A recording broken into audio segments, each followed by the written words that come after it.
et il attend un miracle, que ce soit un autre monde qui fasse le travail à sa place. Il ne peut plus s'engager ni faire le travail par lui-même. Il voudrait juste claquer ses doigts pour que l'œuvre se réalise et que la situation se redresse. Ainsi, lorsqu'il constate que rien ne bouge dans le bon sens, il se demande comment il va faire et finalement il abdique en se disant que c'est impossible.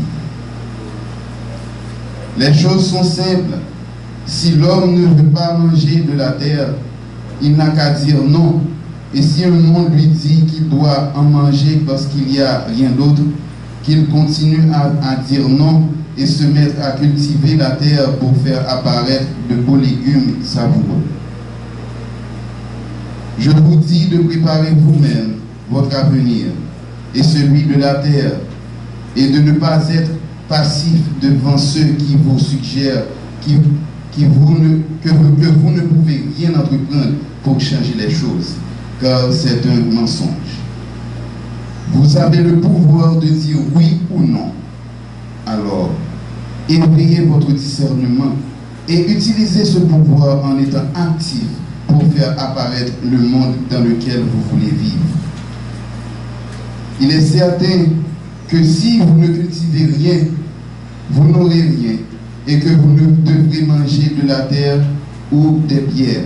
Mais si vous semez des graines de tomates, vous mangerez à profusion ce que vous-même avez décidé. Alors cultivez-vous vous-même et organisez-vous en nation pour choisir en conscience le monde de demain. Si tu attends que le monde s'organise autour de toi pour changer et prendre ta vie en main, sache que tu attends pour rien. Tu ne fais que perdre ton temps en gaspillant le capital que Dieu t'a donné. Arrêtez d'être passif et brise cette mauvaise éducation que tu as reçue et qui te pousse toujours à attendre, toujours attendre les conditions et des moyens extérieurs.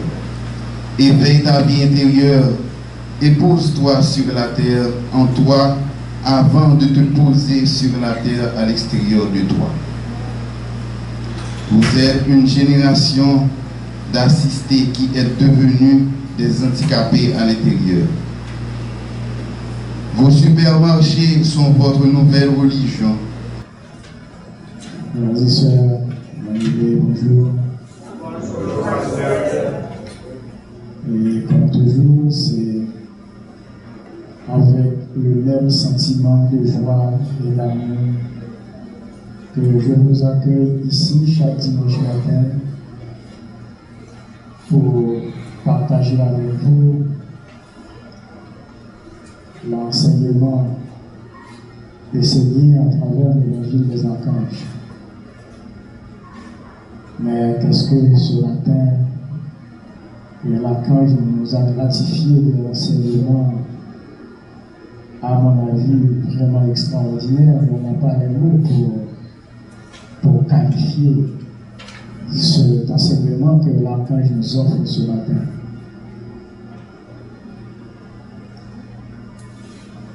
Et quand l'archange nous dit, organisez-vous en coordination et positionnez-vous. Et ça me fait penser à hier, nous voulions consacrer le temple de l'archange Michael. Et on n'a pas pu le faire parce que l'espace dans lequel nous étions ne répondait pas à la situation. Est-ce que en réalité c'est la pluie qui a causé que nous n'avons pas pu ouvrir le temple de Michael? Non, ce n'est pas la pluie. Parce que si nous étions dans un espace qui convenait bien, eh bien, nous aurions notre consécration hier après-midi. C'est parce que l'espace dans lequel nous étions, eh bien, ne répondait pas à cet événement-là, à cette consécration-là. Et l'archange voulait attirer notre attention. Et qu'est-ce qu'il a fait? Il a bloqué la consécration hier soir, et de concert avec son frère Auriel, il nous a donné un enseignement sur ce qu'on appelle, eh bien, construire une nation et organiser en coordination et construisez cette nation-là et positionnez-nous. Moi, je vois que dans cet enseignement, c'est tous les secrets qui nous sont livrés. Dans cet enseignement, le monde divin veut nous dire qu'il nous accepte, nous, les essayés. Il nous accepte. Nous étions venus vers lui. Nous lui avons offert notre service. Nous voulons être à son service, que ce soit dans la réalisation, que ce soit dans la préparation. Et il a accepté. Non seulement il a accepté, mais il nous enseigne. Parce que le fait de vouloir entrer dans la préparation ou dans la réalisation, ça ne veut pas dire que nous savons comment faire. Et ça ne veut même pas dire que nous savons l'importance de ce que nous voulons réaliser. Mais que fait l'archange? Il nous donne un enseignement qui nous dit, voilà, je vous accepte comme mes enfants.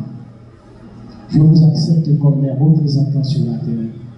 Et voilà ce que vous devez faire. Voilà le monde dans lequel vous vivez, qui est ce monde. Regardez cette figure de style, regardez les archanges, c'est tous les êtres du monde divin qui parlent de la même manière avec des paraboles.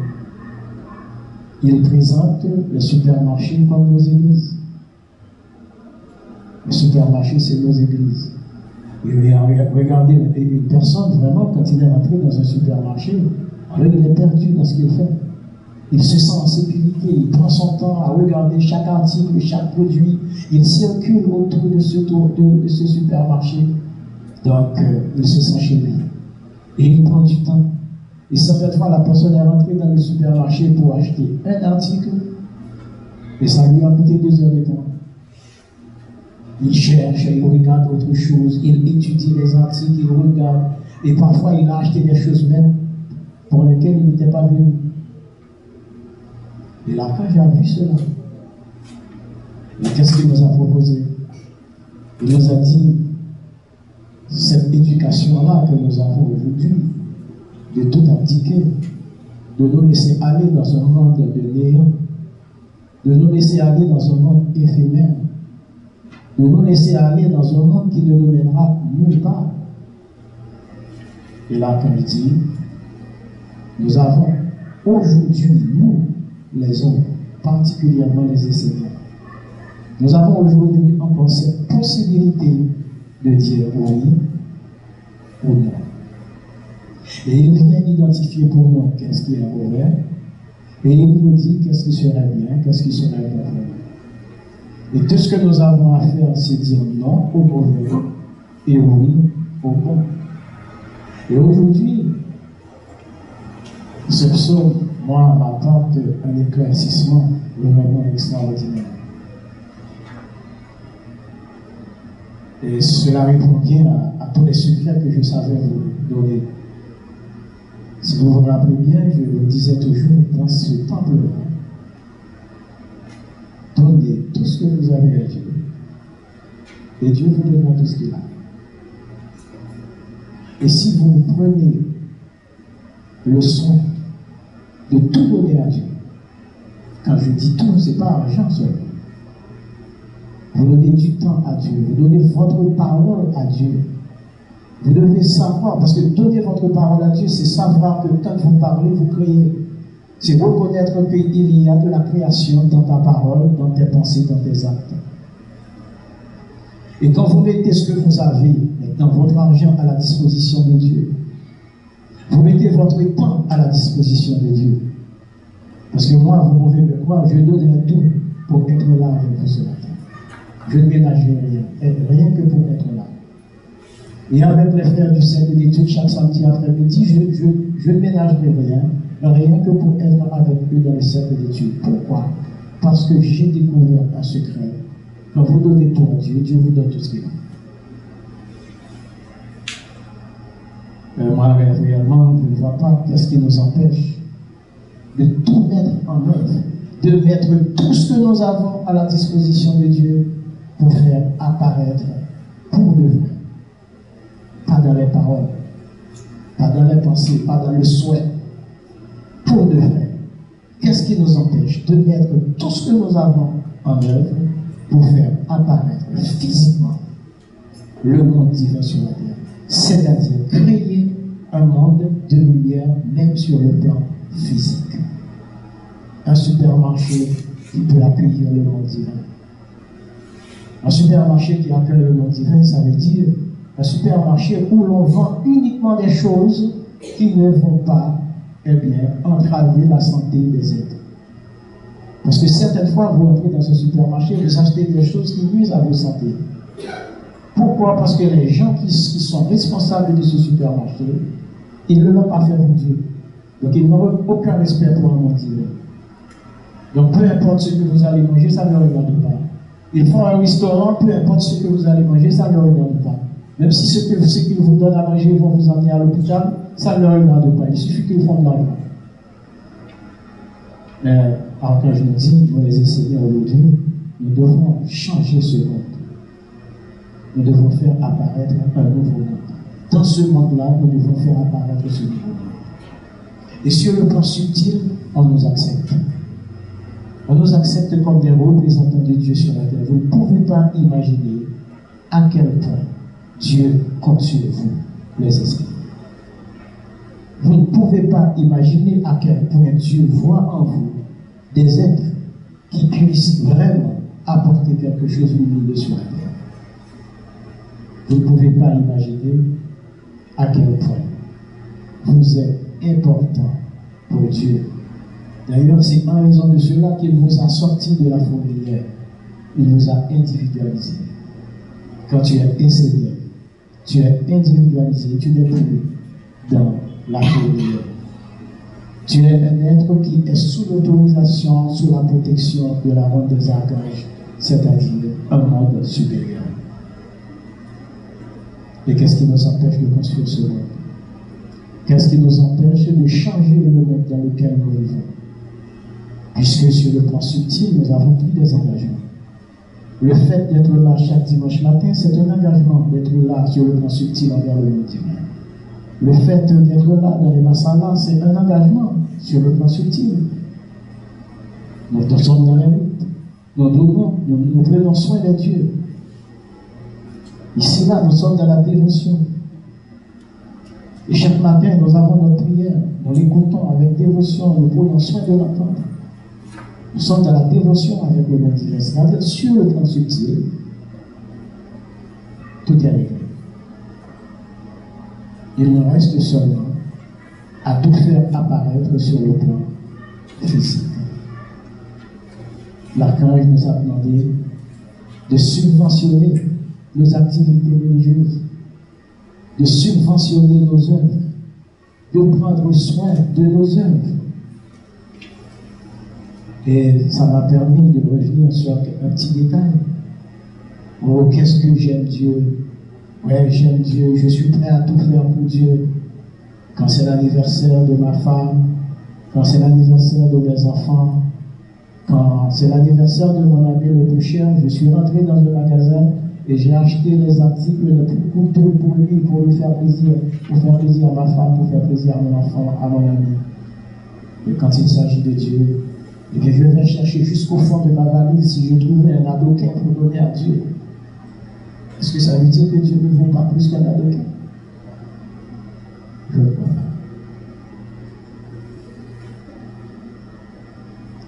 Je n'ai pas dit c'est pas bien de faire plaisir à ton ami. Je n'ai pas dit c'est pas bien de faire plaisir à ta femme, à tes enfants, d'acheter des cadeaux pour eux. Je n'ai pas dit, je ne suis pas en train de dire que ce n'est pas une bonne chose. Mais je suis en train de vous éveiller, de voir lequel des deux est le plus important. Lequel des deux vous devriez faire beaucoup plus content. Vous devez apporter beaucoup plus de joie dans le cœur. Moi, je pense que plus vous apportez de la joie dans le cœur de Dieu, c'est plus vous aurez les moyens de prendre soin de tes enfants, de tes amis. Et plus vous aurez les moyens pour offrir à ton ami tout ce que vous voulez, et beaucoup plus même que vous désirez.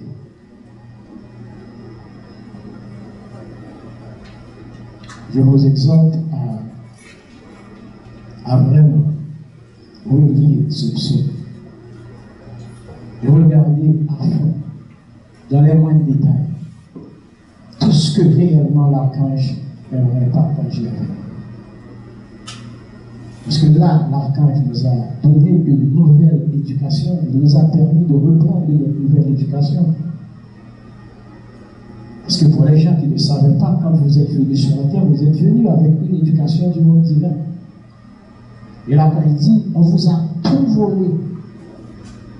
On vous a tout volé. Vous êtes venus sur la terre en tant que riches. On vous a tout volé. Et maintenant, qu'est-ce qu'on est en train? On est en train de vous faire croire et de vous mettre dans une situation de vous accepter comme un pauvre. Et ce sont les mêmes gens qui vous ont volé, qui essaient de vous faire croire que vous êtes un pauvre, alors qu'en réalité, vous êtes riche. Vous êtes riche parce que vous êtes venus sur la terre avec une richesse du monde divin. Ah oui, mais au dit, j'ai regardé ma main, je n'ai pas vu la richesse. La richesse est dans ta parole, mon ami. La richesse est de tes pensées, la richesse est de tes actes. Si tu reprends le contrôle de ta parole, tu crées ton monde. Si tu reprends le contrôle de tes pensées, tu crées ton monde. Et si tu apprends à poser les actes pour un monde supérieur, tu reprends le contrôle de ta richesse. Tout ce que Dieu veut pour l'homme, c'est qu'il soit dans le bonheur parfait, dans la richesse. Et c'est exactement ce que l'archange veut ce matin. Et ce monde-là que nous allons construire, c'est notre monde. C'est à nous de construire un ciel au-dessus de nous et une terre consacrée sous nos pieds. Et nous avons reçu le don et le pouvoir divin pour le faire. Construire ce ciel au-dessus de nous et faire apparaître cette terre de lumière sous nos pieds sur laquelle nous marchons. Parce qu'en réalité, le monde que vous allez créer, c'est le monde avec lequel vous voulez vivre. Quand l'archange nous a demandé de créer un nouveau monde, quand l'archange nous a demandé de faire apparaître ce nouveau monde, ou encore de créer ce nouveau ciel au-dessus de nous, eh bien, c'est pas pour lui seulement. C'est d'abord pour nous. C'est d'abord pour nos enfants. Et c'est d'abord pour une humanité future.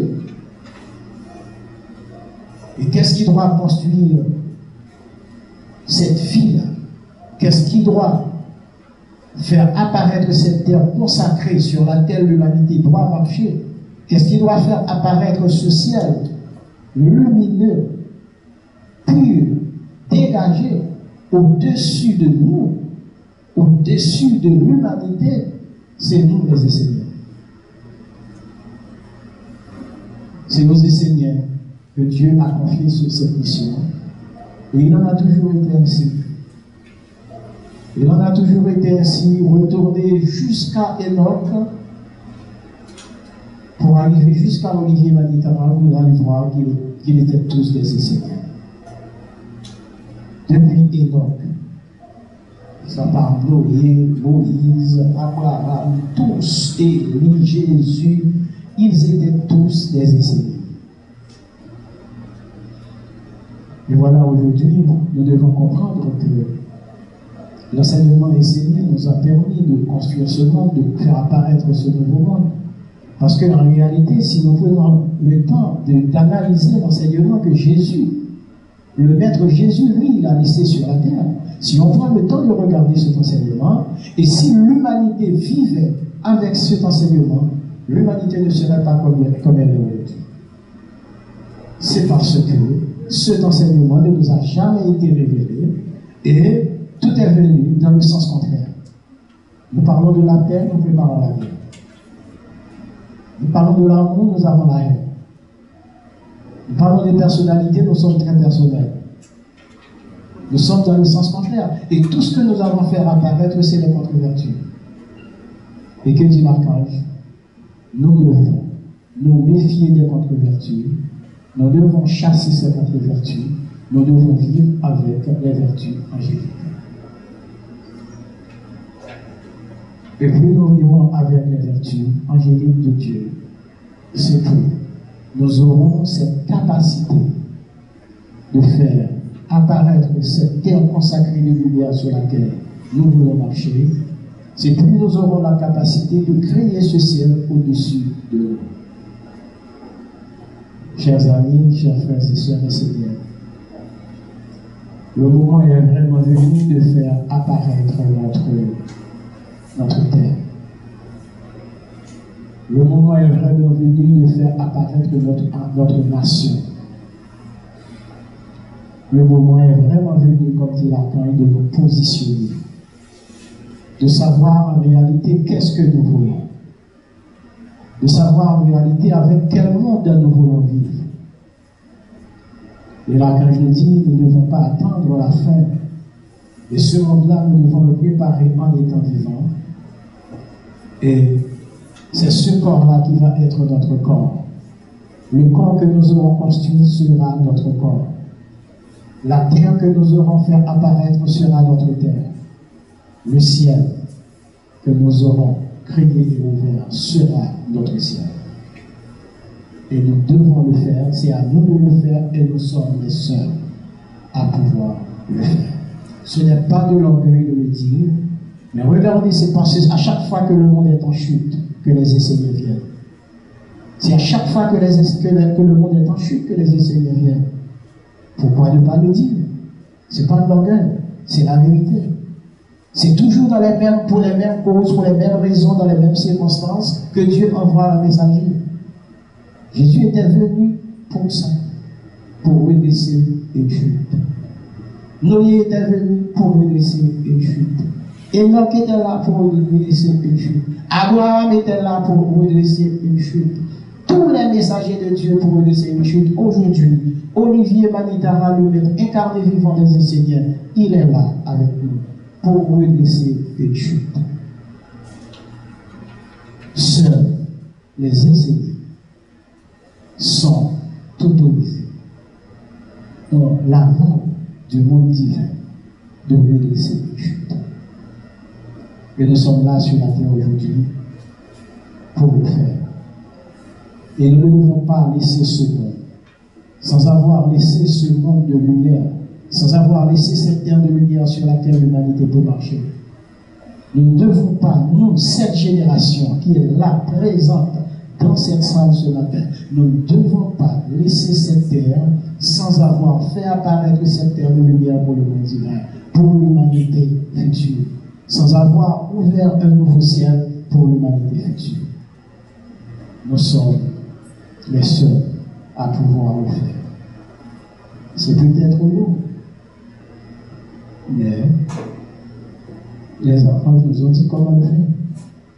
Ils nous ont orientés, ils nous ont donné les clés. Ce matin, moi je crois que nous devons nous poser des questions. Nous avons vraiment trouvé notre mission.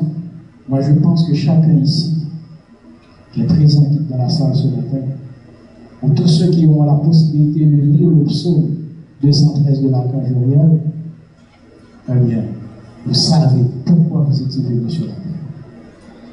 Et vous savez votre destinée. Vous savez la mission à remplir sur cette terre. Et vous savez aussi que vous ne devez pas laisser cette terre sans avoir rempli cette mission. Car Dieu vous regarde. Il vous donne le pouvoir de le faire. Il vous donne les clés. Il vous donne les chemins. Il vous donne les moyens. Donc, qu'est-ce qui vous empêche? Moi, je pense que dès aujourd'hui, nous devons pencher à construire une église. Dès aujourd'hui, nous devons ensemble réunir pour voir comment construire une église et digne de ce nom. Dieu a besoin de sa présence physique sur la terre. Que nos églises ne soient plus des supermarchés. Que nos églises ne soient plus des salles de restaurants de plaisir, de divertissement. Que nos églises ne soient plus des endroits de débauche.